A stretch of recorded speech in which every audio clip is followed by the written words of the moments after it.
What's up guys, Agent here again with another build video. This is gonna cap off our more mainstream meta builds, so we're gonna finish things off with the Stamina DK. So the Stamina DK is one of the easiest classes to pick up in the game. It's by far one of the simplest rotations that can still do very good DPS. And this is mainly because Stamina DKs tend to focus in more on a heavy attack rotation. So basically on your front bar here, you're just basically weaving heavy attacks this whole time. Unlike other Stamina DPS where you are usually doing a light attack build, so you might have one or two heavy attacks in the front bar, but unlike the Stamina DK where every single weave is basically a heavy attack, for other stem classes, almost every attack on your front bar is a light attack. So Stamina DK is very simple rotation, still does very good damage. They used to be the top Stamina DPS, but then they buffed Nightblades, so now they've been kind of brought down a couple of notches here. They're still very good DPS. You're still able to pull very good DPS with the Stamina DK. It's just not going to be quite the same level of your ceiling's not going to be quite as high as a Stamina Nightblade. So, just like the rest of our build videos, we're going over gear, skill or attribute points, anything that you need to know, everything you need to know in order to make this build your own. I will point out gear substitution and skill substitutions here and there. I will also do a separate video on a light attack rotation that I figured out does only a little bit less DPS than the heavy attack build that I have here, so that'll be in a separate video, but I will mention a couple of different gear and skill options depending on your group and the specific fight that you're running. So I will mention here that this build is optimized around having an organized raid group. So basically, you have very good Alkash uptime, and you have very good infused pressure uptime. So that's kind of where this build is coming from. So if you're not if you don't have very good Alkash uptime, you are running Alkash, or don't have very good infused pressure uptime, your CPs and gear might vary a little bit. So that's just kind of a disclaimer here. So we'll start things off first with our gear. So for our monster helmet sets, we do have several options here, but the strongest option is going to be Selene. Because we're using Relequen as our main body set, Relequen proc does count as direct melee damage, so we will be able to proc Selene's basically on cooldown, regardless if we're on our front bar or on our back bar. So that's why Selene's is pulling out ahead of the standard Velidreths. But if you aren't using Relequen, if you're using a different set instead, then you will be using Relequens instead. One other monster helmet set that I do want to mention here, so this is Velidreth's right here. Velidreth does have the advantage of that the spores themselves are actually projectiles, so if you're fighting a boss that's moving around a lot, Velidreth will be a little bit better than Selene's, just because with good timing, with good knowledge of the fight, you'll be able to aim the Velidreth proc a little bit, so that way you'll be able to hit the boss even though they have moved out of your melee range. So unlike Selene's, where you have to be basically within melee range in order for it to actually do any damage. There is another monster helmet set that you might want to also consider running here, and that's going to be, find it real quick. It's going to be Spawn of Mephala. So because we're doing a heavy attack build, Mephala is actually not a bad option here.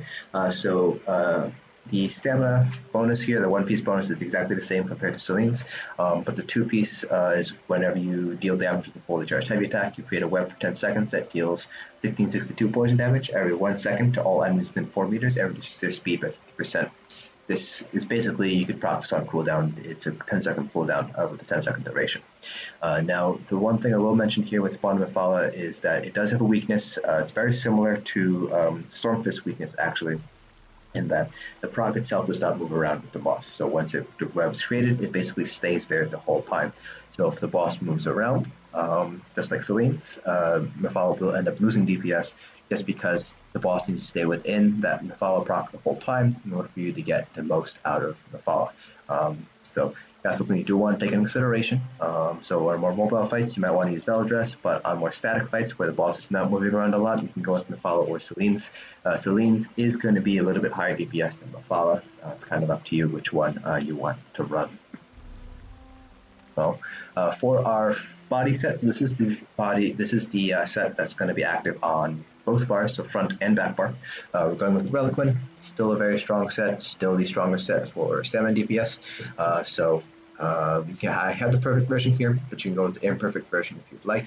The difference between them is that additional stamina bonus on the 5-piece. The perfect version has it, the imperfect version does not. But the second 5-piece, the actual proc damage doesn't change between imperfect or perfect. So you can use, that's why you can use either of them. This does come from Cloud, so you will need to have access to the Somerset expansion in order to use this set. If you do not have access to the Somerset expansion, however, you do have some options here for replacements. So first one is going to be VO. Let me pull it out for you guys real quick. So Vicious Serpent, or VO as it's better known, is basically a medium armor set that can be found in the Kra'gh trial. So this is base game, so you don't need to have any sort of DLCs in order to get it. You still maintain that minor Slayer bonus there, as you can see on a 3-piece, and you also reduce the cost of your stamina abilities by 8%. So Stam BKs generally don't have a hard time sustaining because it is a full heavy attack rotation. We're doing 3 heavy attacks on our front bar. So we don't really need additional sustain bonus from Vicious Ophidian, but if you don't have access to Relequen, then Vicious Ophidian is going to be the next best option for you. One other set that you might also want to consider running is going to be Twice Fanged Snake.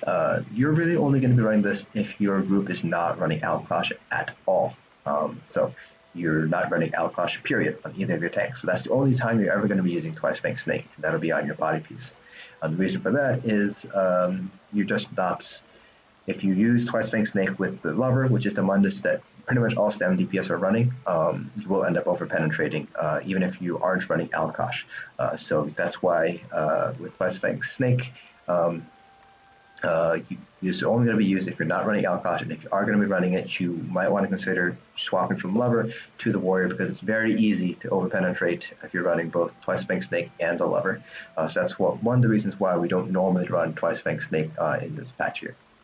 The rest of these abilities aren't really all that great. Poisonous Serpent might be a potential option. It's not going to be quite as strong as VO or Relequen, but just because you're lacking that minor Slayer bonus.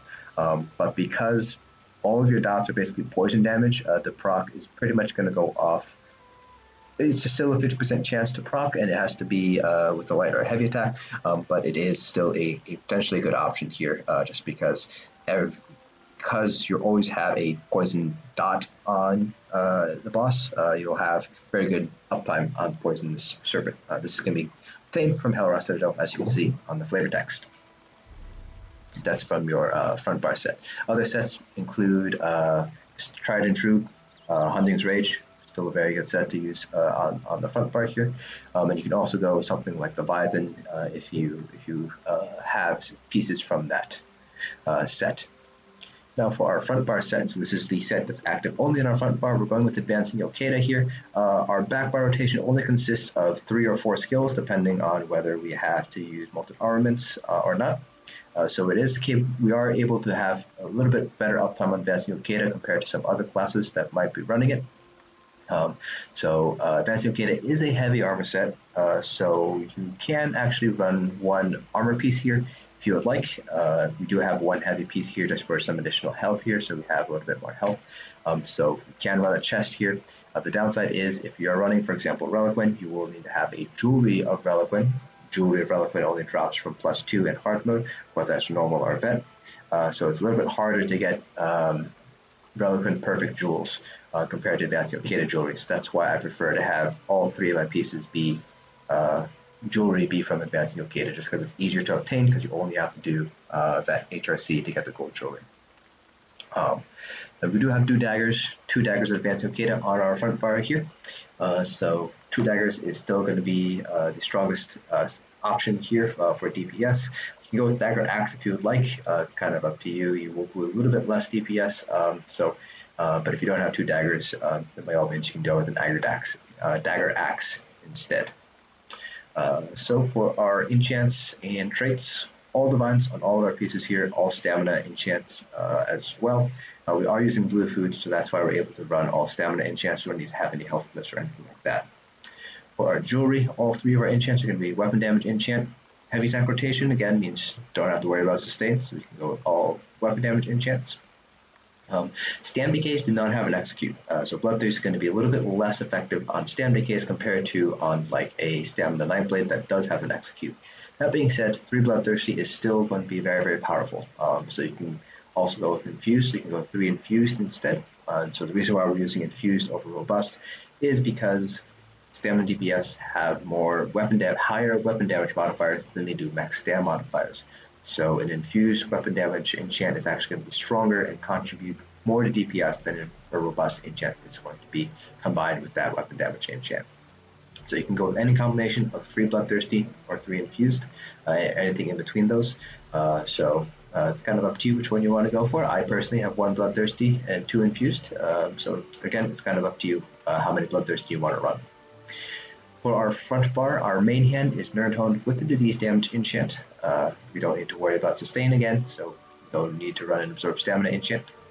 Then our offhand is going to be precise with a weapon damage enchant. They did fix how infused offhand works, so it no longer buffs your main hand enchant as well. So we're sticking with precise instead with a weapon damage enchant. And then for our back bar, because weapon abilities cast on the back bar will proc back bar enchants, even on when you're on your front bar. We do have an infused Maelstrom Bow with a poison damage enchant now. So we used to run double ravage health poisons. We don't do that anymore. We have swapped over to an infused weapon damage enchant on our back bar. So for our front bar set here, instead of advancing Yokeda, you do have a few options as well. You can go with Hunting's Rage if you would like. That's always an option. You can go with VO as well. I personally wouldn't recommend running VO and Relequen if you're running Relequen, just because you will be losing a set bonus because you will be doubling up Minor Slayer. You can go with Ravager. Ravager is a heavy set that comes from PvP, so you can either get it from Rewards of the Worthy or from buying the boxes themselves from Listarius if your faction controls Listarius and Cyrodiil. So just like Advanced Yokeda, it's easier to get the jewelry than it is to get the jewelry for Relequen, so I typically just run 3 Ravager jewelry and then 2 Ravaging daggers. This is a little bit hard to obtain if you don't want to buy it off of guild traders. You can certainly buy it off of guild traders as well. That's still an option for you as well. You will pull a little bit less DPS, about 1k or so less DPS on average. So that's just something you want to keep in mind. But you can still run Ravager if you don't want to farm for advancing Yokeda. Alright, so that's pretty much all of our gear options there. Character sheet here. So I am a Khajiit, but you can go with any of the other stamina races really. So Khajiits are a little bit stronger on stam decays, not necessarily because of the additional crit, because decays don't have additional crit damage, but because we don't really need to be a red guard. Red guards are mainly very strong for stamina DPS because they have the additional sustain boost from Adrenaline Rush. But because we're using a heavy attack build as a Dragonknight, we don't really need the additional sustain. So having the additional crit does actually even the odds a little bit between Khajiits and Red Guards for a heavy attack Dragonknight build. Now, if you want to run a modified light attack build, like I will have in a couple of videos from now, you will probably want to run Red Guard instead. The difference between Khajiit and Red Guards on the stam decay heavy attack build is fairly small, so you can really go with either race there.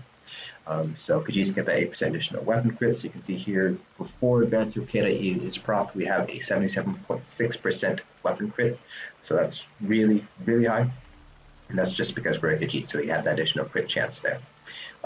Red Guards have more stamina, so they have 4% more stamina, 10% more stamina than Khajiits do. So that's why our stamina is so low, because Khajiits don't have additional max stamina passives. So Red Guards will have 10% more stamina, and they will have a little bit more regen through Adrenaline Rush. So that's really only going to be a big help for light attack build if you want to do a modified light attack build. For our attribute points, because we're running a heavy attack build, we can run blue food. We don't have to worry about sustain, so we don't have to run Dubious Capor and Throne, which allows us to put all 64 points into stamina. Pretty straightforward there.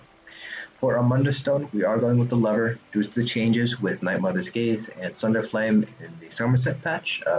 Stamina DPS basically have to run the lever if you're running Relequen. If you want to run the Warrior instead, just the other Mundus Stone, we will be pairing that with Twice Fang Snake in order to make up for the loss in penetration. The downside of doing that is that you will not be able to run Relequen at all, because both of those sets, 5 pieces will wear off while you're on your back bar. So that's something to keep in mind. If you're running Twice Flank Snake with the Warrior, you will be losing Relequen, so you will be losing DPS. And then for our food, like I mentioned, don't have to worry about sustain, so just blue food, max health, max stamina. Now for our abilities, with our front bar we have Venomous Claws, Noxious Breath, Rending Slashes, Flames of Oblivion, Rearming Trap, and Flawless Dawnbreaker. We will not be using Flawless Dawnbreaker as our primary ultimate. This is just here for the weapon damage passive boost. And for our back bar, Razor Caltrops, Poison Injection, Endless Hail, Rearming Trap. We're not going to be using Rearming Trap on the back bar. This is mainly just here for the additional weapon damage boost from the Fighter Skill passive. And then Molten Armaments and Standard of Might. This is going to be our primary damage ultimate. So one thing I do want to point out here, Standard of Might is not very good for mobile bosses, because if they move out of the 8-meter radius of standard, then they're obviously not getting any damage done to them. So if you are in a fight where you have mobile bosses, you might want to run Ballista instead, which is the bow ultimate. So there's something to keep in mind. But if you can, run standard just because of the additional damage done and the reduction to damage taken. Now for our CP points. CP cap is 780, which gives us 260 points across each of the 3 different constellation types. Starting off with our green CPs. 75 in Moodcap, 75 in Tenacity, that leaves 110 points, which you can put into the remaining nodes, really however you'd like. It really depends on the passives you want, whether you PvP a lot, so it's really kind of up to you. You can even put 50 points into these nodes of 100 Moodcap, 100 Tenacity if you'd like, for that last 1%. It's up to you where you want to put them. So I have 40 Shadow Ward, 40 Tumbling, and 30 Warlord. Now for our blue CPs, again, I do want to reiterate, this is optimized around having good Alclash uptime and good Infused Crusher uptime. So your CP distributions might vary a little bit from mine, depending on how many points you need to put into piercing to make up for uptimes. So I personally have 64 Mighty, 23 Piercing, 61 Precise Strikes, 61 Thaumaturge, and then 51 Master at Arms. Now, because DKs, we don't really have that many direct damage attacks. If you do need to put 1 point into piercing, you can drop Precise Strikes down to 56, and you can drop Master at Arms down to 44 if you'd like. That'll give you a couple more points to put into piercing there. So that's where you can make up a couple of points here and there if you do need to hit piercing. You can even drop Mighty down to 56 if you absolutely need to. So again, this is very optimized around having good Alclash uptime and good Infused Crusher uptime. Finally, for our red CPs, so this particular setup that I have here is kind of centered around having good mitigation across all the content in the game. So if you want to maximize your mitigation for a specific piece of content, so any one trial for instance, you will need to redistribute in order to help maximize your mitigation. So I have 66 into Ironclad, 56 into Thickskin, 64 into Hardy, and Elemental Defender. That leaves us with 10 points, which you can put into Quick Recovery here for the Field Physician passive. If you are in a score running guild, obviously you don't need to pick up this passive, because typically speaking, when somebody dies, you will reset. But otherwise, if you are one of the guilds that res dead people instead of resetting the trial, you will need to have Field Physician. It's a very nice passive to have. Basically reduces the damage you take while you are resurrecting somebody by 15%, which is very useful to have. It's very, very nice to have in a progression style guild. Alright, with all that said and done, let's go and do a quick demonstration of our rotation. So rotation is pretty static. No surprise there. Most stamina DPS have a fairly static rotations. So always want to start off first with making sure we're buffed. So that would include Flames of Oblivion, Molten Armaments, then you want to go in starting with the Rearming Trap. So again, to reiterate, you'll be using Rearming Trap on the front bar, not on the back bar. We want to minimize our time on the back bar in order to maximize our Berserking Warrior uptime on our front bar here. So just starting off here, it's going to be Endless Hail, Caltrops, Poison Injection, Rending Slashes, and then you do 3 heavy attacks.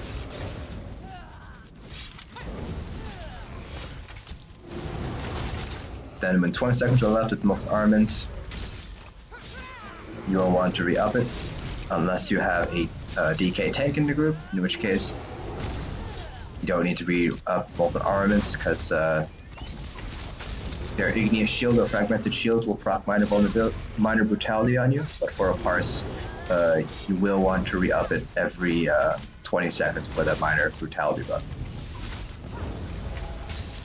That's pretty much it. So you do a heavy attack, Venomous Claws, heavy attack, Noxious, heavy attack, Flames of Oblivion, light attack, Rearming Trap, and then go to your backward rotation. Light attack, Rending Slashes, heavy Venomous, heavy Noxious, heavy Flames, light Rearming. And that's your entire rotation. We don't have an execute, so we don't have to change anything at all when we hit a certain health threshold or anything like that. We're running Bloodthirsty, it'll automatically kick in once we hit 25% health remaining. So that's really it for the rotation. Again, it's a very simple rotation, very easy, very static, because all of our dots do line up fairly nicely. Now, whenever we use our ultimate, you want to use it before you use Poison Injection, because Poison Injection will inherit the damage, weapon damage, as well as max magic modifier from the bar where the first tick happens. So if you bar swap cancel Poison Injection, you will inherit the damage from the front bar. So it'll make it a little bit stronger. So you do want to go ultimate Poison Injection, just so that way you have that additional buff there. So now we'll do a 6-minute W parse so you guys get an idea of the DPS as well as where it stands, so you have a metric to kind of compare to other builds. So we do have Major Fracture built in with Noxious Breath, so that's something to keep in mind when you want to compare this to somebody like a Stamp Sword or a Stamplar, which do not have Major Fracture. We also don't have Minor Berserk, so if you want to compare it to a Stamina Nightblade, just keep that in mind. You don't have any Minor Berserk at all, so Stamina Nightblades do have that advantage as well. But we can obviously do a little bit of math to kind of extrapolate out to see what we'd be able to pull if we did have Minor Berserk. Alright, so without further ado, let's go ahead and get started here.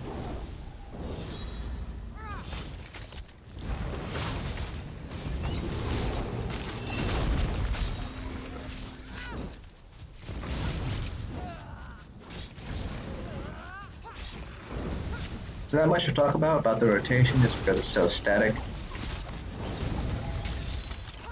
Again, I'm re-upping Molten Armaments every 20 seconds just to maintain the minor brutality buff.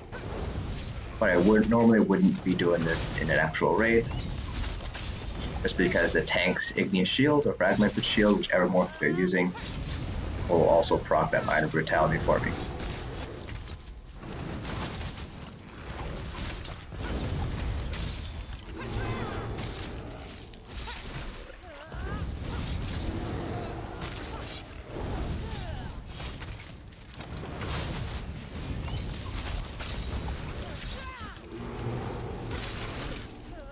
Again, very simple, very easy rotation.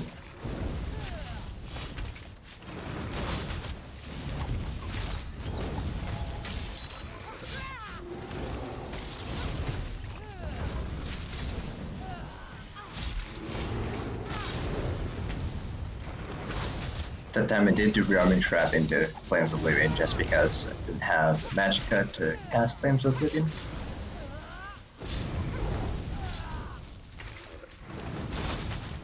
So we'll have to do Standard and then Molten.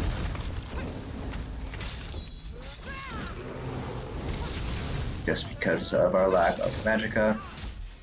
I'll do 2 play attacks instead of 3 heavy attacks. Just to adapt to that change in our rotation there.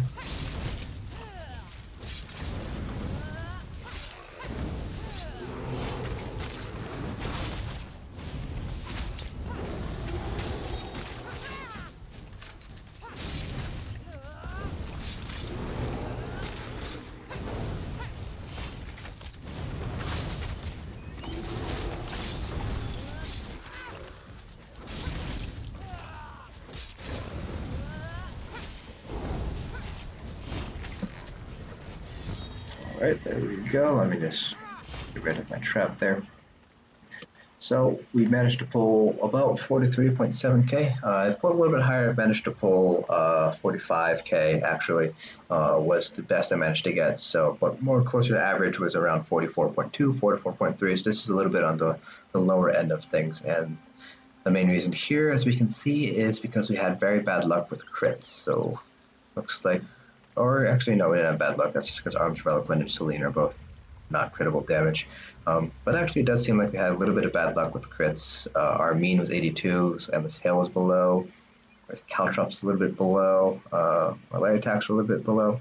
Noxious dot was a little bit below. So that is something that might have contributed a little bit to our lower DPS. Alright, so if we take a look here, Endless Hail still very strong, still want to maintain it all the time. Relequen with Caltrops, not that surprising. So the changes to enchant on the back bar. So weapon damage abilities will proc damage enchants on the back bar, even when you're on the front bar. So with the changes, you can see here that the poison glyph on our back bar, now it's proccing basically on cooldown. It's doing a lot of DPS for us, more than what double Ravage Health poisons used to do. So it's very important both to keep up Endless Hail as well as to have an infused glyph, because if we don't have the infused glyph, this DPS actually gets cut pretty heavily just because we have 50% more uptime, so instead of every 2 seconds, every 5 seconds or something like that, and it's also a little bit weaker. So it's important to have that infused Maelstrom Bow if you want to maximize your DPS. And then everything else just kind of falls down from there. So your 100% uptime minor force. So that is pretty much it for this video. So we didn't have 100% uptime minor fracture, a major fracture I should say. We got 76% uptime major fracture. So there was a little bit of downtime on Noxious Breath there, just based on the length of our rotation here. So if we did have full uptime on major fracture, we'd probably be sitting closer to about 44.5k. So pretty similar to other stamina DPS builds. And of course, when you add in the minor berserk, still not going to be hitting the light blade, but you'll still be sitting probably around 47, 48k if you did decide to include minor berserk as a potential buff there. Alright, so that is it for this build video. If you guys have any questions about stamina DKs, feel free to leave them down in the comment section below, and I'll try to answer them to the best of my ability. Stamina DKs have actually become rarer ever since the Stamina Nightblades have surpassed them in DPS, but there's still several Stamina Nightblades out and about, Stamina DKs, I should say, out and about that I can ask for questions for any sort of answers. I can ask for answers if I get any questions I'm not able to answer myself. So I will ask them and get those answers back to you if I'm not able to answer your questions myself. So that's it for this build video. Hope you guys found it informative, and I will see you guys in the next dungeon.